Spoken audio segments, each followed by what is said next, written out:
5e année consécutive, le championnat PGA Schweppes a pris ses quartiers sur l'excellent et très sélectif parcours du Médoc. Cette 77e édition, comme les précédentes, s'annonce très relevée avec la crème de la crème du golf tricolore. Pour le plus grand bonheur de Bernard Pascasio qui a inscrit son nom 4 fois au palmarès de cette compétition, une compétition chère à son cœur. C'est la plus ancienne des épreuves françaises, plus de 70 ans. L'association des pros, donc je trouve que c'est un devoir pour les pros français d'avoir un petit peu de mémoire. Il y a d'autres professionnels avant nous qui ont créé cette association. Je crois que la plupart des joueurs du circuit européen sont là.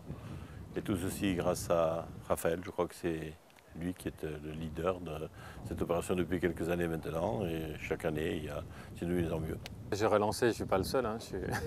C'est gentil, mais je ne suis pas le seul. Je crois qu'avec Laurent Puig, qui est vraiment à l'origine de la PGA France Players. C'est lui qui est venu me voir pour me dire pour me demander si ça pouvait m'intéresser de, entre guillemets, prendre cette présidence. Donc oui, j'étais honoré de pouvoir le faire et de relancer ce tournoi de PGA France. Donc voilà, on a la chance d'avoir un partenaire fidèle depuis pas mal d'années maintenant. Je crois que c'est la sixième édition. C'est un beau tournoi, c'est un bel événement et puis c'est une belle fête aussi.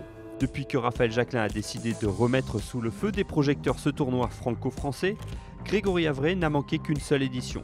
C'était en 2011 et celui qui porte fièrement les couleurs du club girondin avait une bonne excuse.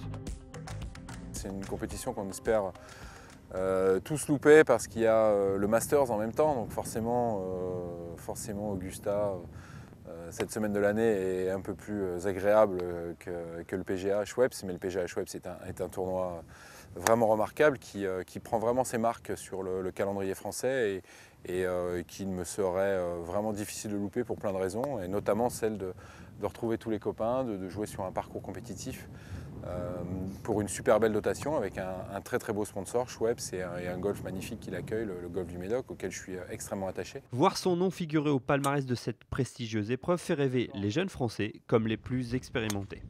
Ouais, je crois que c'est un des meilleurs plateaux qu'on ait eu, donc c'est super, c'est top. On voit que ça concerne un petit peu tout le monde, donc c'est quand même l'objectif à la base, c'est de réunir le meilleur plateau avec le meilleur niveau pour que les jeunes qui arrivent sur le Tour français ou Challenge Tour et tout le reste se rendent compte du niveau qu'on a en France et envie d'aller plus haut surtout. Jean Van de Velde a remporté 2 fois ce championnat au milieu des années 90. Par le passé, Avray, comme Jacquelin, ont brillé sans jamais parvenir à s'imposer.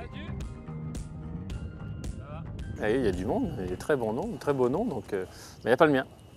Je crois que j'ai fait 3 fois deuxième. J'ai perdu 2 fois en play-off et une fois ici où je finis deuxième derrière Lorenzo Vera, je crois.